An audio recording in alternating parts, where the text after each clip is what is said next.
Bom, eu quero fazer uma reflexão com vocês. Eu tenho feito uma observação um pouco mais minuciosa no livro de Gênesis. E eu me deparei com duas construções, hoje eu vou falar apenas de uma. Quando nós olhamos para o início da Bíblia, nós vamos enxergar alguns princípios, algumas coisas que precisam ser observadas para entendermos o desfecho dessa história. A Bíblia nos diz que Deus é tão poderoso que, apesar de Gênesis ser considerado o início, ele também já estabelece, já prefigura uma visão do final. Quando nós olhamos os primeiros capítulos de Gênesis, nós vamos nos deparar com a criação e ela nada mais, nada menos estabelece o modelo pelo qual Deus quer que nós vivamos. Quando Deus começa a chamar à existência as coisas como se elas já existissem. Quando Deus começa a criar, dizendo haja isso, haja aquilo, forme-se isso, forme-se aquilo. O que a Bíblia está dizendo é que modelo o indivíduo que vai povoar a terra precisa viver, o modelo de fé. Por isso que a Bíblia diz que o justo viverá pela fé. E o que é a fé? É acreditar que aquilo que não está ainda diante de seus olhos irá acontecer. E esse é o modelo que Deus estabelece. A primeira coisa que ele faz, e também nos serve por modelo, é trazer à luz a claridade, o esclarecimento. O que Deus está dizendo é tudo que vai fazer, antes de fazer, obtenha informações, traga clareza, traga entendimento. Por isso ele não faz nada no escuro. Depois, sabe o que ele faz? Ele tira da água a terra, porque o Espírito pairava sobre a face das águas. E o que vemos é uma sinalização de que a criação, apesar de ser feita no claro, deve ser feita em ambiente de firmeza, de ambiente firme, de solidez. Muitas pessoas não obtêm sucesso em nada na vida, porque constrói tudo em ambientes movediços, de insegurança, de escuridão. Quando nós vamos ver a história de Adão e Eva, nós vamos descobrir como Deus sinaliza os relacionamentos interpessoais. Aliás, ao olharmos para a Bíblia, basta olhar para os 10 mandamentos e vamos descobrir que 7 deles são focados em relacionamentos interpessoais. Ame teu próximo como a ti mesmo, honre teu pai e a tua mãe, não matarás, não adulterarás, não dirás falsos testemunhos, não cobiçarás nada do próximo. Quando olhamos para tudo isso, o que recebemos é a direção. Na história de Adão e Eva, esqueça o pecado e descubra como vai ser a vida de gente que não é capaz de abrir seu coração para falar de suas fraquezas. Quem fala de fraqueza não fala de fracasso. Essa é a grande verdade. Quando nós olhamos para Caim e Abel, sabe o que vemos? Vemos a Bíblia dizendo como é difícil lidar com diferenças. Como é difícil lidar quando pessoas têm coisas que nós não temos, com inveja. E olhando isso mais de perto, eu me deparei com a primeira grande construção feita pela mão do homem, a arca do Noé. Logo à frente nós vamos ver, assim que eles descem, a segunda construção feita pelo homem, a Torre de Babel. Duas coisas tão próximas, com significados tão distintos, com resultados finais tão diferentes. Mas vamos dar uma olhadinha nessa história rapidinha do tal do Noé e vamos ver o que podemos tirar de resultados, de exemplo para a minha e para a sua vida. Coloca para mim, por favor, Gênesis capítulo 6, verso de número 9. Gênesis 6, 9, diz assim: esta é a história da família de Noé. Noé era um homem justo, íntegro, entre o povo da sua época. Ele andava com Deus. Feche seus olhos. Pai, em nome de Jesus, eis aqui a tua palavra. Continua falando conosco, usa-me como um canal de bênção nesta hora, pelo poder do nome de Jesus. Amém. Glória a Deus. Amém? Isso. A minha tradução diz que Noé era alguém perfeito em suas gerações. Ele era justo e perfeito em suas gerações. Me parece que a história de Noé tem muito a ver com o passado. Quando nós olhamos, por exemplo, para o pai de Noé, Lameque, eu não sei te dizer o que ele fez, mas quando Noé nasce, ele lança uma palavra profética para seu filho de forma extraordinária, dizendo que aquele menino iria fazer diferença na sua geração, e fez. Quando eu olho para o avô de Noé, eu me deparo com nada mais, nada menos que Matusalém. Pastor, o que Matusalém fez? Eu não sei, mas a Bíblia diz que esse cara viveu 969 anos. Nem sei se isso é possível, se a contagem é como a nossa. Eu só sei que se eu olhar para um dos mandamentos, eu vou entender que o camarada que tem longevidade de vida é o que honra pai e mãe. Então eu poderia até dizer, mesmo num contexto meio movediço, que Matusalém era alguém de honrar família. Mas o bisavô de Noé era nada mais, nada menos que Enoque, um homem que andou com Deus e foi levado em glória. Pastor, o que você está querendo dizer? Que Deus está dando o perfil desse cara. E diga-se de passagem, não chega nem perto do nosso. Porque se a gente for depender de um pai, muitas vezes, para ser bem-sucedidos, se nós formos necessitarmos de um avô ou de um bisavô para sermos bem-sucedidos, nós estamos lascados. Então, quando nós olhamos para o exemplo desse cara, é fácil. É fácil olhar para ele e ver que seu histórico, seu pedigree, seu sucesso em ser colocado no rol dos heróis da fé dos hebreus, olhar um homem que fez a diferença, que construiu a primeira grande obra realizada por um homem, e não foi algo pequeno. Nós olhamos e dizemos, esse cara fez porque tinha um contexto familiar que lhe dava base para isso. Tá bom, mas eu não tive. Você não teve. Você teve um pai cachaceiro, negligente, certo? Você teve alguém que, muito pelo contrário, você deve evitar copiar. Então, como é que eu vou olhar para a minha vida e vou pegar esse texto bíblico e vou dizer que eu tenho condições de fazer a diferença, que eu vou viver o que ninguém na minha família viveu, que eu vou andar com Deus se minha mãe não andou, se meu pai não andou, ou se anda de qualquer maneira, ou se alguém dos meus foi pastor, mas foi um pastor de qualquer jeito, ou se minha família é toda desestruturada.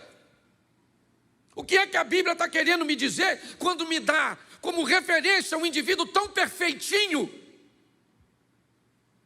para que eu estabeleça como parâmetro? Por que Noé andava com Deus? É fácil. Porque Lameque andava com Deus, porque Matusalém andava com Deus, porque Enoque andava com Deus. Agora, como é que você vai andar com Deus? Como é que isso vai acontecer com você? Aqui já poderíamos ter uma boa desculpa para justificar a nossa superficialidade em relacionamento, nossa imaturidade em sensibilidade. Quando olhamos para esse texto, se não colocá-los da forma correta, nós já vamos achar aqui um excelente limitador para mim e para você. Mas não é disso que eu vim falar. Eu vim falar que não interessa se você tem pedigree ou não, chegou a sua vez de viver a sua história com Deus. E ela é altamente particular. Então, se você quer se colocar como um produto do meio, tem todo o direito. Só que a Bíblia diz que Noé vivia no meio de uma geração corrompida. Mas ele resolveu se manter. Ah, pastor, mas o senhor mesmo já disse que ele resolveu se manter, por quê? Porque todo mundo na igreja do Noé era crente pra caramba, porque os vizinhos do Noé eram crente pra caramba, porque o Noé estudou no colégio ali, que todo mundo era crente. E eu não. Beleza, e daí? É essa justificativa que você quer? Então deixa eu te dar um texto bíblico simples para você observar. Observe aí, por gentileza, Romanos 12, 2. Coloque para mim aqui. Romanos capítulo 12, verso 2. E não vos conformeis com este mundo, mas transformai-vos pela renovação do vosso entendimento, para que experimenteis qual seja a boa, agradável e perfeita vontade de... Preste atenção aqui. Você não teve pedigree, mas você tem a palavra de Deus.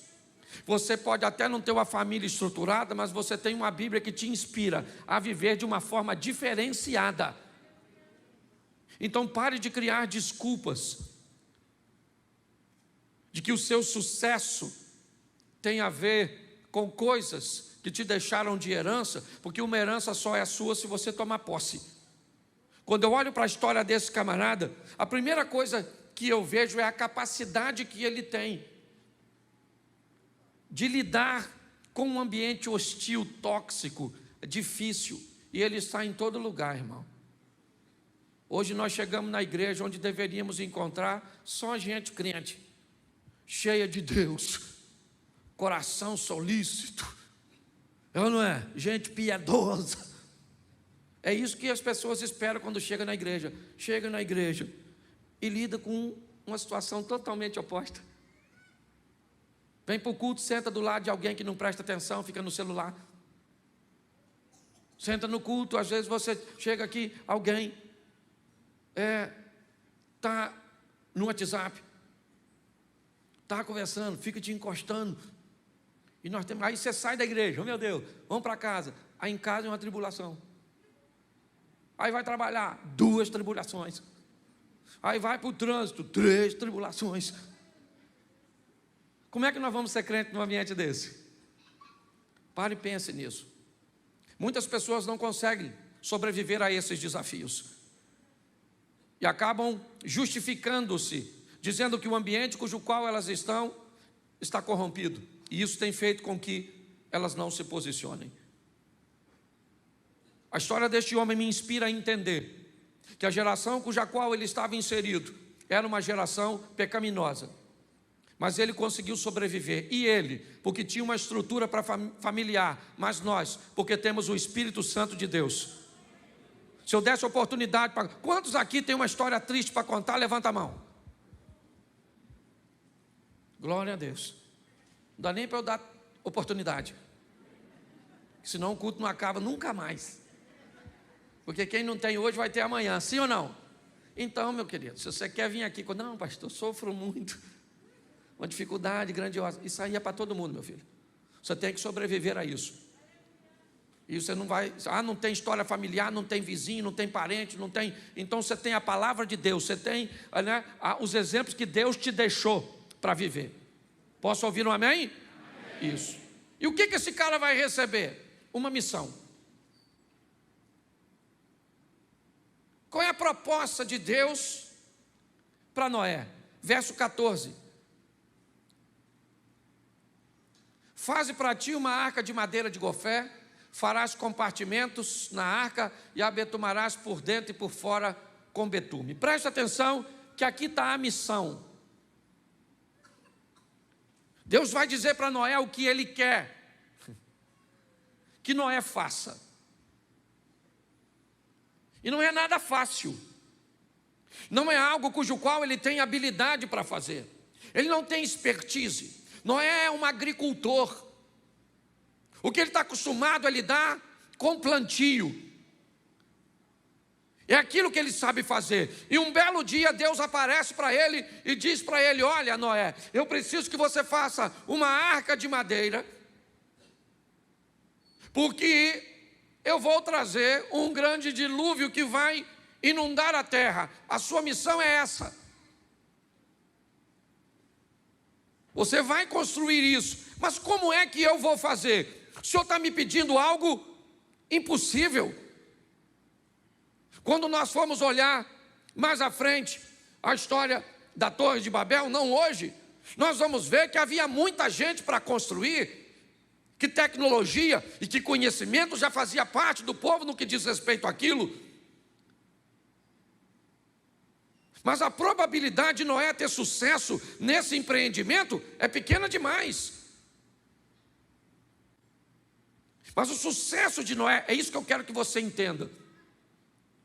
O seu e o meu sucesso tem a ver com o aval de Deus. Você vai precisar de talento, vai precisar de conhecimento, vai precisar de muita coisa. Mas saiba de uma coisa, o mais importante é se Deus está contigo. Porque se Deus estiver com você, querido, se Deus é por nós, quem será contra? Descubra a sua missão. Ah, pastor, agora o senhor complicou. Porque a missão do Noé é construir uma arca. Qual o propósito dessa missão? Salvação. O propósito é salvação. E qual é a missão? Construir um local para que essas pessoas sejam salvas. Então deixa eu falar uma coisa que é universal. Se você não sabe a sua missão, eu vou te mostrar o que a Bíblia diz a respeito. Coloca para mim Marcos 16:15, por favor. E disse-lhes: ide por todo o mundo, pregar o evangelho a toda. Essa é a missão de todos nós. Ah, pastor, mas eu não sei pregar. Não pregue, viva. Vá para perto das pessoas com estilo de vida, cujo qual as pessoas olhem para você e digam: nossa, sua vida me inspira. É agradável estar perto de você. Quando você chega, as coisas ficam mais leves, mais diferentes. Às vezes as pessoas dizem: eu não sei explicar, mas a sua chegada muda todo o ambiente. O que é isso? São pessoas que cumprem a sua missão. Muitas das vezes, o lugar mais disputado na igreja é um local de frente ao microfone, de frente a um instrumento, o altar. Eu não sei que cultura nós aprendemos isso, mas segundo a Bíblia, quem oferece o culto é a igreja, e quem ajuda a igreja a oferecer o culto somos nós. O mais engraçado é que nós, que na verdade somos auxiliares do culto, que pregamos, que cantamos, que tocamos, que removemos oferta, muitas vezes nos achamos os mais importantes da história. Eu queria perguntar para você: você é tão importante que faria algum sentido eu estar falando aqui se tu não tivesse sentado aí? Você é tão importante que tem muita gente que prega que não gosta de pregar para pouca gente. Muita gente que canta que não gosta de cantar para muita gente. Você lidera o Manhã com Deus. Tem 60, 70, 100 pessoas. É qualquer músico que vem? É qualquer pregador que vem? É nada. Porque você é importante demais. Essa é a grande verdade. A nossa missão é falar para os outros o quê? Que Jesus está voltando, que tem um lugar para ele ser salvo. E você não precisa de microfone para isso. Ah, pastor, eu tenho vergonha de falar que Jesus salva, então fala que o diabo carrega. É a mesma coisa. Aí ele vai falar: mas eu não quero que o diabo me leve. Aí você diz: aí Jesus salva. Começa pela parte mais difícil. Certo? Então, é muito importante nós entendermos isso. A história do Noé aponta para mim, primeiro, que eu tenho que sobreviver nesse ambiente hostil e ser crente no meio de muita gente que é sem vergonha. Estou na igreja com o pastor e eu posso falar. A igreja tem invejoso? Mentiroso? Mal pagador? Ou se tem gente que tem até experiência forte. Por isso que ela é comparada à arca. Um ambiente sujo. Pensa, hipopótamo. Sabe como é que o hipopótamo defeca? O rabo dele vira uma hélice. É para marcar território, é de comportamento. Ele defeca e o rabo faz assim, ó. Igual hélice de ventilador. Pensa nesse ambiente. Eu queria que você desmistificasse também uma coisa muito simples. Quando Deus orientou entrar na arca, foi um macho e uma fêmea, sim ou não? Mas não foi adulto. Falou só macho e fêmea. Quem já viu aqueles exemplos que parece um elefantão, um leãozão? Não era isso, gente. É só macho e fêmea. Leãozinho. Leãozão era perigoso. Ocupava muito espaço. Sujava muito. Leãozinho você chuta. Entra aí, rapaz. Caramba. Vai embora. Pare e pense. O que eu quero que você amadureça a sua ideia. Sabe o que é? É que é obrigação nossa pregar o evangelho para quem? A toda, principalmente aquelas que nós achamos que não merece. É a nossa missão. Se você não faz isso, querido, você ainda não sabe direito o que é ser crente, o que é ser cristão, é viver com Deus. Faz quase 30 anos da minha vida que pelo menos, se pegar 30 anos, 10 anos, eu passei dormindo, porque a gente dorme 8 horas, 30%, 30 e pouco. Então 10 anos eu passei dormindo, e quase 20 anos, aí, pregando o evangelho, falando para pessoas que Jesus é bom, que Ele muda a história, que não interessa como você está sofrendo, Ele pode entrar na sua vida e dar um norte para você. Muitas pessoas me ouviram, outras sequer me ouviram, muitas me rejeitaram, mas não interessa, eu estou cumprindo a minha missão. É importante nós entendermos. Saia daqui hoje, para onde você estiver, pegar alguém, querido, você conhece Jesus? Não, pois bem, Ele te ama. Eu não sei nem falar mais quase nada, mas Ele quer salvar você, sabe? Ele te ama e quer te salvar. Você quer saber mais uma coisa? Vou na igreja, porque eu também estou no começo. Mas é assim que funciona. Se nós entendermos isso, essa é a nossa missão. Agora, terceiro, qual era o propósito disso? Para que é? Verso 19. Põe o 19, por favor. E de tudo que vive, de toda a carne, 2 de cada espécie manterás na arca, para conservares vivo contigo, macho e fêmea serão. Preste atenção. O que Noé está construindo é o único local que a salvação vai estar. Não vai ter outro. A hora que o dilúvio chegar, tudo aquilo que estiver fora da arca, eu acredito que você conhece um pouquinho de Bíblia, né? Existem umas coisas no Velho Testamento chamada tipologia, aquilo que aponta para Cristo, e a arca é uma delas. O único local onde haverá vida durante o dilúvio é a arca. O único local que haverá vida depois dessa morte, nós já vamos ver um pouquinho mais à frente, é em Cristo Jesus. E o grande desafio hoje de pregarmos o evangelho é o mau comportamento das pessoas que se intitulam cristãos e que vivem perto de nós. As pessoas me dizem assim: pastor, para eu ser crente igual meu vizinho, para eu ser crente igual meu pai, para eu ser crente igual minha mãe. E quem é que disse que tem que ser igual a ele? Porque quando você quer ser rico, você quer ser rico igual o Neymar. Aí na hora de pegar exemplo para coisa boa, você pega O exemplo lá em cima, mas na hora de coisa ruim, você prega exemplo negativo. Na igreja está cheio de gente crente, cheio de gente vivendo o extraordinário de Deus, cheio de gente, cheio do Espírito Santo de Deus. Mas nossos olhos parecem, eu como pastor, eu tenho muitos pastores amigos experientes, e às vezes eu vou falar com eles, eles falam assim: Cláudio, pare de olhar na igreja para pessoas com poucos resultados, para gente que está ruim. Para ela você continua pregando, mas olha para o cara que está trabalhando, olha para o cara que está mudando de vida, olha para o cara que está indo para frente, que é isso que vai te animar. Olhe na igreja para quem está vivendo o incrível, o extraordinário, sensacional, para a gente que está cheio de Deus, que está mudando de vida. Porque não tem outro lugar, irmão. Isso não é conversa fiada. Não tem, sabe, outro lugar para que sejamos salvos. É somente a arca, é somente Cristo.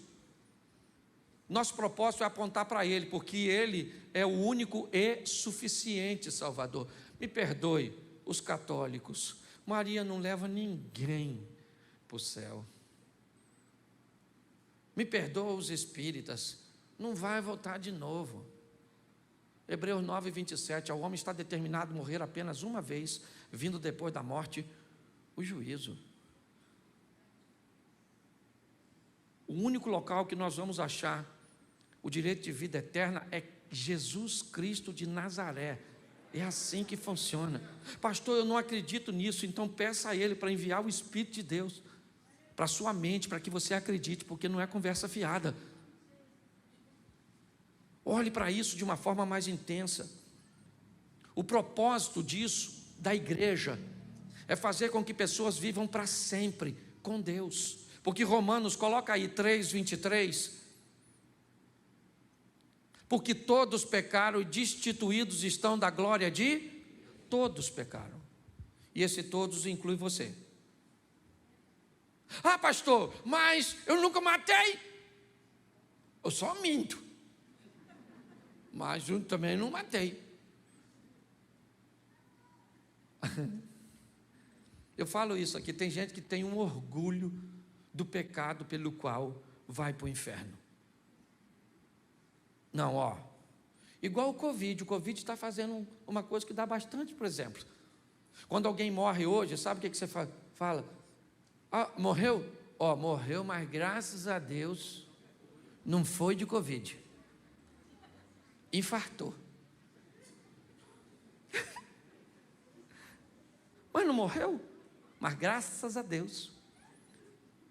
Certo? Tem gente que tem orgulho. Eu vou para o inferno, mas não é para o adultério. É só porque eu sou nervoso e falo uns palavrão. Isso vai dar uma confusão lá na porta. Por que você veio? Eu nem pensei que vinha. E você? Você está rindo, mas é sério. Então todos, olha para quem está do lado e diz assim: todos, inclusive você. Isso. É só para ninguém ter mais direito a falar nada do outro. Todos pecaram, todos pecaram, certo? Ah, pastor, mas tem esse negócio de vida eterna mesmo? Bom, Lucas 16, 19. Vamos ver o que a Bíblia diz. Ora, havia um homem rico, que se vestia de púrpura e linho finíssimo, e vivia todos os dias regalada e esplendidamente. Verso seguinte. Põe o próximo. Havia também um certo mendigo chamado Lázaro, que jazia cheio de chagas à porta daquele. Preste atenção. Aqui nós temos dois indivíduos. Isso é só para exemplificar. Eu quero que você pegue a mensagem. Tinha quantas pessoas aqui? Quantas? Duas. Aqui figura um rico e um pobre, mas Jesus já vai desmistificar isso, certo? Lá em Lucas 19, onde ele entra na casa de um milionário chamado Zaqueu e diz: hoje salvação chegou a esta. Então a história aqui não tem a ver com que rico vai para o inferno e pobre vai para o céu. Não é dinheiro que leva para o céu, meu filho. Então desmistifica isso. Eu me orgulho de ser pobre. Vai ficar decepcionado quando chegar no céu. Rua de ouro, vai caçar lama e não vai ter. Aí você vai perguntar, onde é a roça daqui? Tem gente que nem tem que ir para o inferno mesmo, tem uma turma que tem que ir. Sério, sério, sério. Oh, Jesus, tem misericórdia. Certo? Então aqui tem dois homens, amém? Verso 22. 22. E aconteceu que o mendigo morreu. Quem morreu? E ele foi levado pelos anjos ao seio de... E morreu também? E foi? Quem é que morreu? Os dois, o rico e o... Porque a morte não tem um troço mais democrático que morte. Pensa numa democracia. A morte só mata pobre? Que nada. A morte só mata rico? Só mata culto? Não, a morte, todo mundo morre. É um privilégio que todo mundo tem. Ah, eu não consigo morrer. Fica tranquilo, menino. Tem dinheiro, queria morrer, não queria morrer, morre assim mesmo. Tem gente que está mandando congelar o corpo para ver se vive de novo daqui a 200 anos. Quer ser primo do Highlander. Não vai rolar. Então não morreram os dois? Sim ou não? E agora, preste atenção. O texto vai dizer que todo mundo morre. E agora, o desfecho dessa história, eu não vou ler tudo, mas é de uma forma mais objetiva. Um no inferno e o outro no céu. Um no inferno e o outro no... A Bíblia diz que um está no seio de Abraão, o outro foi sepultado, está lá no Hades. A representação é céu e inferno. A Bíblia está dizendo que tem céu e inferno? Sim ou não? Sim ou não? Mas tem algumas pessoas que acham que não. Aí eu te pergunto, você acredita nas pessoas, no seu professor de filosofia?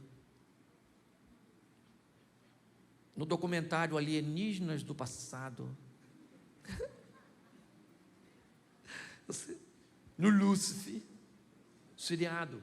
Quem é que assiste Lúcifer? Levanta a mão, você pode levantar, que aqui a gente não... Isso, legal aí, ó. Lúcifer. Quando eu era garoto, se eu falasse essa palavra em casa, não tinha dente na minha arcada dentária, só próteses. Você está rindo, mas é sério. Mas é céu e inferno. A Bíblia está dizendo que tem. E quem é que diz que não tem? Às vezes é alguém que sabe mais que a Bíblia. Apocalipse capítulo 2, verso 11. Coloca aí. Quem tem ouvidos, o que o Espírito diz, ao que vencer, não sofrerá o dano, não receberá o dano da... Preste atenção. Rico e Lázaro, os dois estão vivos, ok? Os dois morreram a primeira morte, sim ou não? A palavra morte está totalmente associada com separação.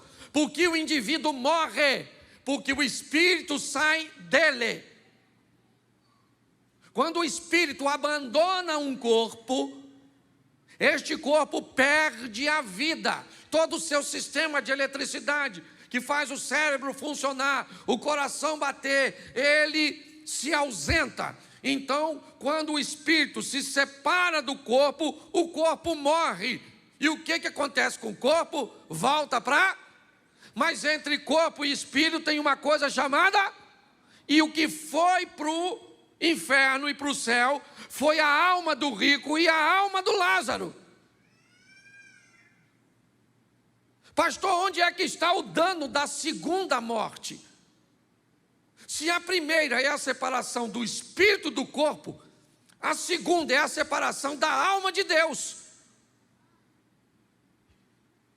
O que a Bíblia está dizendo é que a minha alma corre o risco de se separar de Deus, de ir para onde?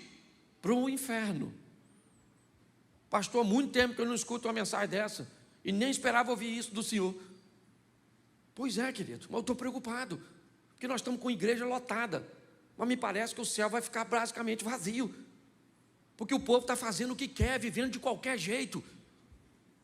Aí vem para a igreja porque eu sou engraçadinho, acha que eu vou dar moleza. Querido, cuidado que o Satanás está aí. Querendo o quê? Roubar, matar e destruir seu casamento, sua família, sua fé, te levar para onde ele está, porque a Bíblia diz que o inferno foi feito para Satanás e para seus anjos, mas ele não quer ficar sozinho, quer levar eu e você. Ah, pastor, mas é difícil. A tentação. Difícil só para tu? Você acha que é só você que gosta de ouvir uma sem vergonhice? Olhar para um lugar proibido, passar a mão no lugar. É o que eu falo aqui na igreja. Antes de casar pode fazer sexo? Não pode não? Mas a pessoa quer fazer? E depois que casa pode? As pessoas querem fazer?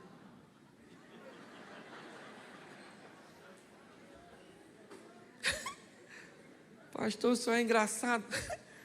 Engraçado é você. Olha só. O que a Bíblia está dizendo para mim é o seguinte: existe um propósito, ele é salvação, porque todos pecaram. E o que nós vamos fazer mediante isso? Nós vamos entender que nós não queremos receber o dano da segunda morte. Mas pastor, como é que eu vou fazer isso? O senhor começa dizendo que o Noé foi bem sucedido porque teve pedigree. Beleza, eu não tenho, o senhor me aponta a Romanos dizendo que eu tenho que renovar a minha mente, buscar exemplos positivos, andar com gente boa, ler coisas boas, para conseguir me firmar. Até aí tudo bem. Aí o senhor diz que a minha missão é pregar o evangelho, porque o propósito daquilo que eu estou fazendo é tirar pessoas do inferno e colocar no reino de Deus, através da cruz, certo? Da arca, uma porta só, que quem fecha é Deus. É assim que funciona. Por quê? Porque eu não quero receber o dano da segunda morte. Mas onde estão os meus recursos para eu conseguir condições de vencer isso? Como é que eu vou conseguir? Coloca para mim Gênesis 6,18. Volta lá no Noé. Porque quando Deus diz a ele que ele vai fazer uma arca, preste atenção: mas contigo estabelecerei o meu pacto, e entrarás na arca, tu e teus filhos, e a tua mulher, e a mulher dos teus filhos contigo. Noé jamais imaginou que os recursos cujo qual ele ia fazer algo tão grande estavam tão perto deles, ou dele, sua própria família, sua própria casa. A coisa mais poderosa que temos é a nossa família. Isso é extraordinário para todos nós. Ela é tão poderosa. Quando eu olho para a igreja, sistema de ensino e família, são as 3 instituições mais poderosas do mundo. Uma rainha disse uma vez: eu tenho mais medo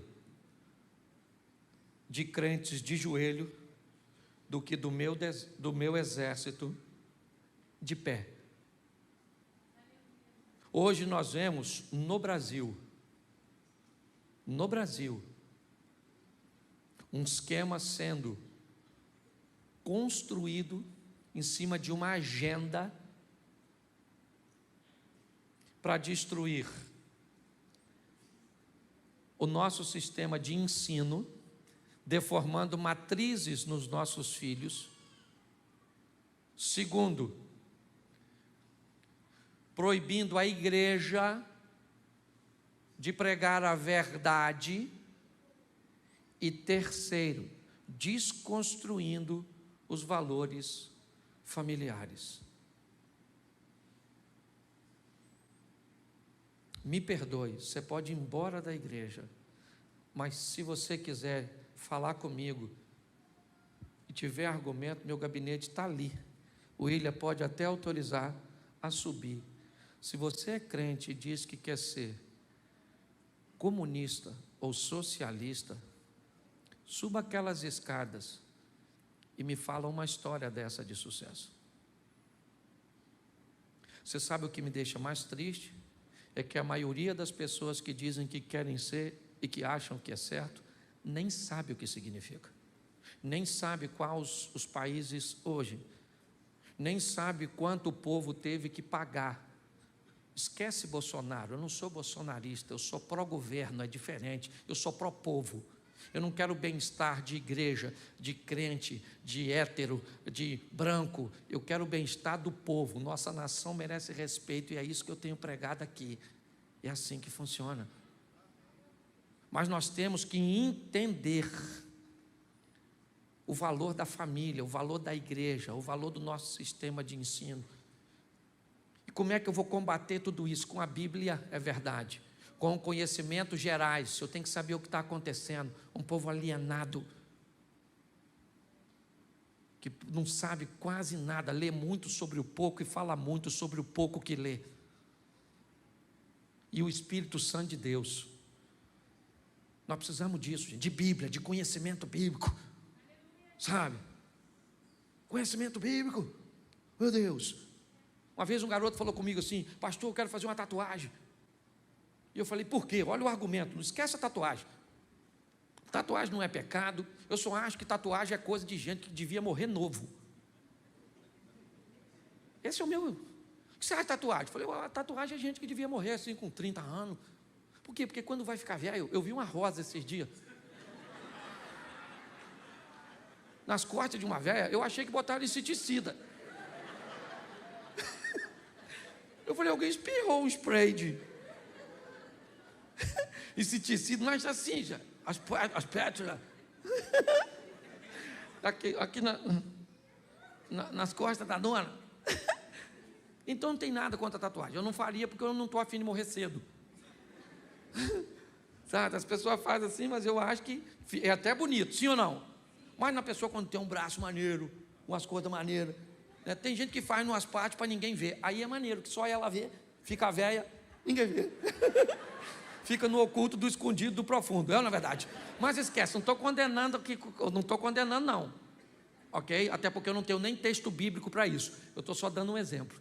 Mas um garoto foi e falou comigo que fez uma tatuagem, ele achava que era pecado, e ele me disse que tinha feito porque Jesus tinha tatuagem. E aí eu queria saber a profundidade do conhecimento teológico do irmãozinho. E ele me disse que a Bíblia diz que ele tinha na coxa escrito Rei dos Reis e Senhor dos Senhores. E eu disse para ele que também esse indivíduo da coxa escrita tinha cabelo branco, olho de fogo e uma espada saindo da boca. Por que é que ele não fez os outros três? E ele começou a rir. Conhecimento bíblico nos faz entender que o que estamos fazendo primeiro não é pecado ou é pecado. E quando alguém vier com a historinha para nos confundir a nossa mente, nós temos conhecimento bíblico. Nós precisamos de uma igreja que leia a Bíblia. Quem aqui lê a Bíblia? Glória a Deus. Quem aqui já faz mais de um ano que não toca na Bíblia? Levanta a mão, por gentileza. Aqui ninguém para. Isso aí. Tem gente. E vocês que levantaram a mão estão sozinhos, não. Tem um montão de gente que nem levantou a mão, porque passa de um ano. Que eu nem perguntei isso.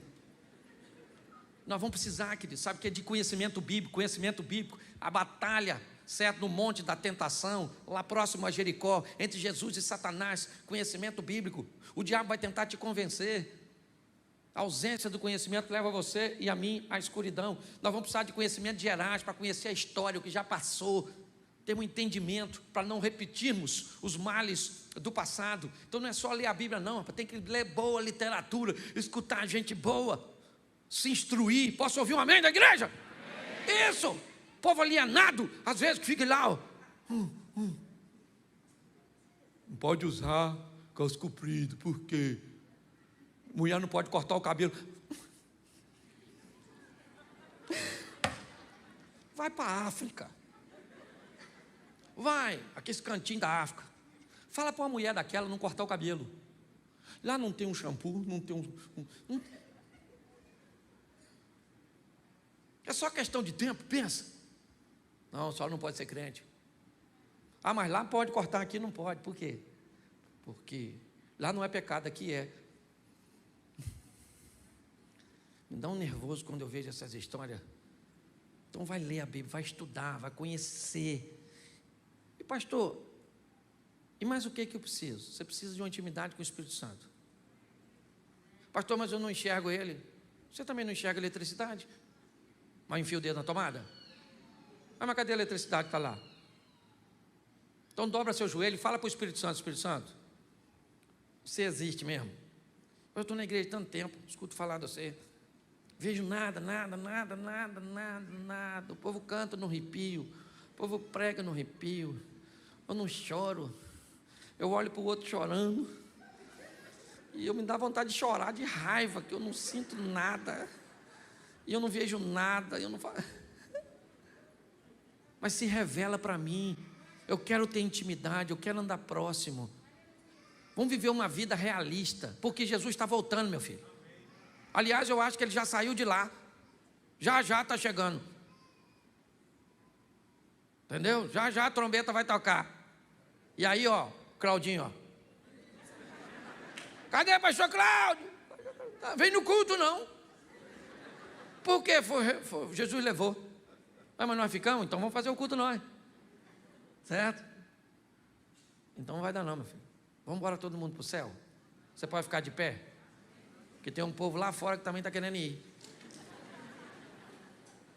Quando você sair, você sai pela porta, né, de trás, o povo vai entrar por aqui, o pessoal lá de trás sai primeiro, 30, 40 segundos eles saem e dá para você sair.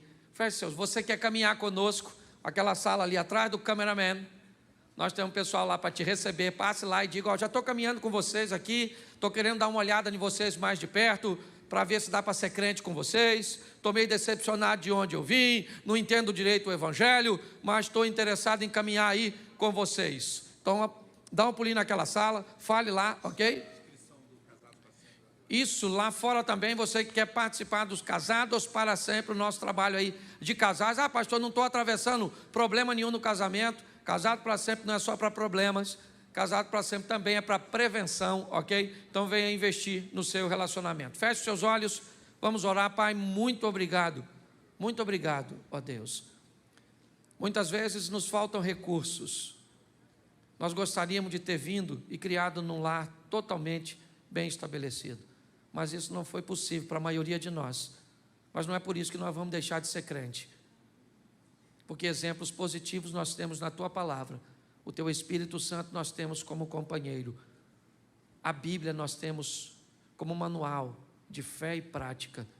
Abençoa-nos, ó Deus, que tenhamos o entendimento que não basta a salvação apenas para nós, mas que há uma missão em pregar o Evangelho, com um propósito de salvar vidas, e os recursos o Senhor tem nos entregue através da Tua Palavra, dos conhecimentos e do Espírito Santo. Leva-nos aos nossos lares para uma semana de bênção, uma semana de vitória. Que o grande amor de Deus, nosso Pai, a graça de nosso Senhor e Salvador Jesus Cristo e as doces consolações do Santo Espírito de Deus seja para com todo o povo do Senhor, e todos digam: